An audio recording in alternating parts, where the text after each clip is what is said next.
Welcome to Indivra. Nothing will change until you do. Carl Jung understood this better than most. He called it the mirror principle, the idea that the world around you reflects what is happening within you. And yet, most of us spend our lives waiting for the world to adjust itself, hoping people will treat us differently, wishing circumstances would improve, or imagining that life will finally smooth itself out if only external things would shift. But the truth, as Jung suggests, is far less comfortable. The change we crave will not arrive until it begins inside ourselves. Think about how often people complain about the same problems. Someone might say, "Why do I always end up with the wrong kind of partner?" Or another might sigh, "Why do I always get stuck with bad bosses at work?" These situations repeat, almost as if life is playing a cruel joke. But Jung's idea was that life isn't punishing us, it's reflecting us. The patterns that show up outside are mirrors of what is unresolved inside. If you attract controlling partners, perhaps it's because you haven't learned how to set boundaries. If you constantly end up in unfair workplaces, maybe there's something in you that avoids standing up for your worth. It's not easy to hear this, because if life is a mirror, it means we can't just blame others forever. It means the real battlefield isn't out there, it's inside. Jung spent much of his life trying to explain the workings of the unconscious mind. He argued that most of what drives our behavior isn't visible to us. We think we're in control, but much of the time, we are acting out hidden beliefs, buried fears, and unexamined wounds. That is why, no matter how much we change jobs, move cities, or leave relationships, the same problems often follow us, because we haven't changed the deeper patterns within ourselves. Consider how this plays out in everyday life. Let's say someone has always felt abandoned as a child. Maybe their parents weren't there for them, or love was inconsistent. As an adult, they may unconsciously seek out relationships that repeat that same dynamic. They might fall in love with people who are emotionally distant or unavailable, and when the relationship fails, they blame the partner. But the deeper truth is, their inner wound is shaping their outer choices. The world is holding up a mirror saying, "Look here, this is what you need to face." Until that person does the inner work of healing, the cycle will continue. Jung called this process individuation, the journey of becoming whole, of integrating what lies in the shadow. And the shadow is not just the bad parts of ourselves, it's also the parts we've denied, ignored, or failed to accept. Sometimes the shadow is our anger. Sometimes it's our vulnerability. Sometimes it's even our strength. But until we bring it into the light, it will keep showing up in ways that disturb us. Think of the world like a mirror in your home. If your face is dirty, shouting at the mirror won't clean it. You have to wash yourself. But this is how many people live. They keep shouting at the mirror of life, waiting for it to change, while never looking at what they need to clean within. Jung also believed that what irritates us most in others often reveals something about ourselves. You might notice how someone's arrogance enrages you, but that might be because you've disowned your own ambition. Or someone's passivity drives you mad, because deep down you've denied your own tendency to avoid responsibility. The mirror is always at work, but few of us want to admit it, because it's much easier to point fingers outward than inward. This principle also appears in history. Entire societies repeat the same conflicts because the collective refuses to face its shadow. Wars repeat, prejudices resurface. Corruption comes back in new forms. Humanity as a whole is like an individual who refuses to look in the mirror.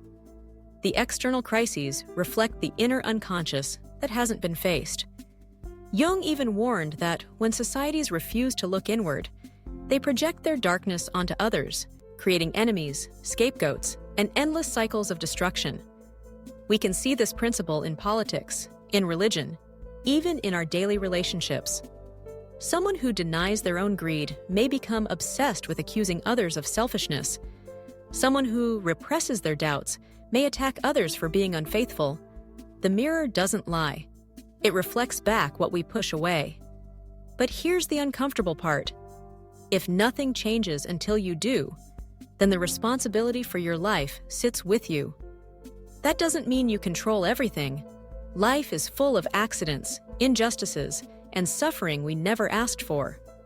But it does mean that how we carry those things, how we respond to them, is within our power.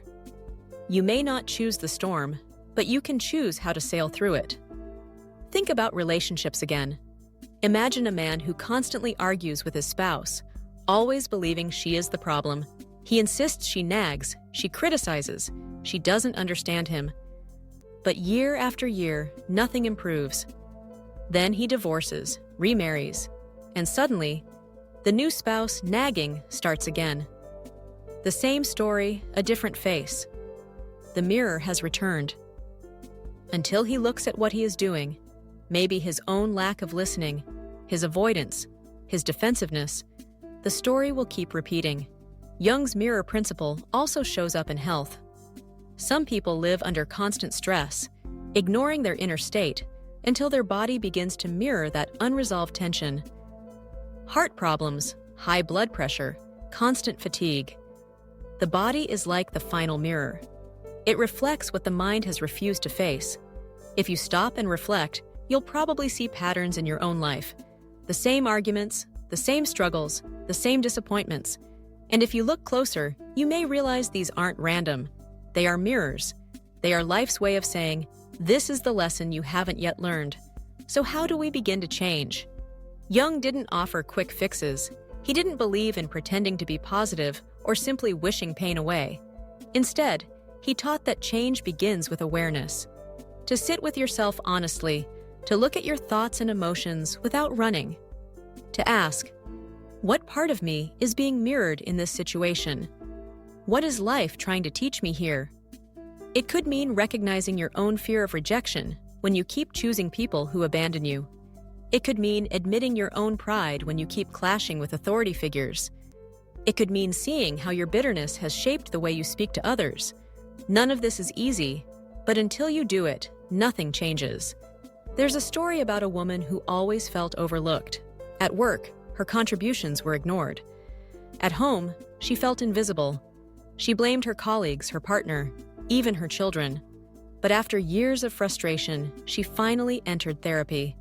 And slowly, she realized that her invisibility wasn't just something happening to her. It was something she created. She avoided speaking up. She dismissed her own worth.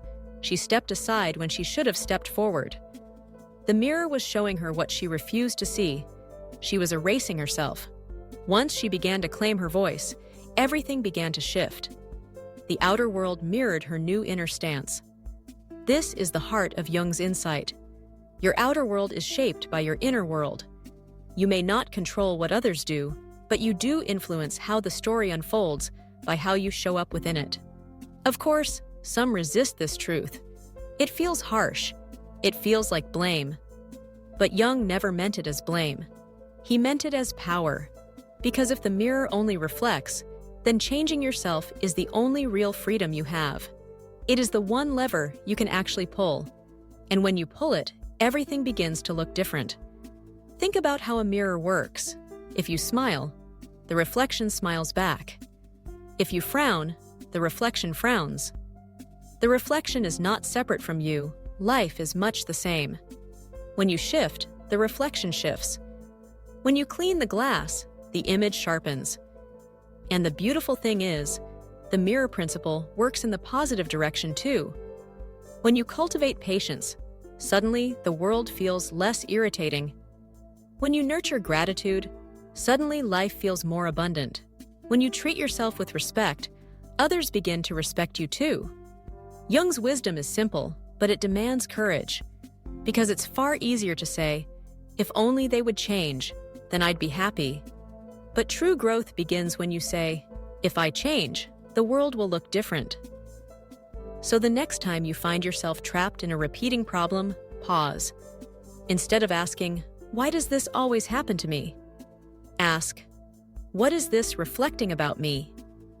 That single shift in perspective can transform your entire life. Nothing will change until you do. The mirror is waiting.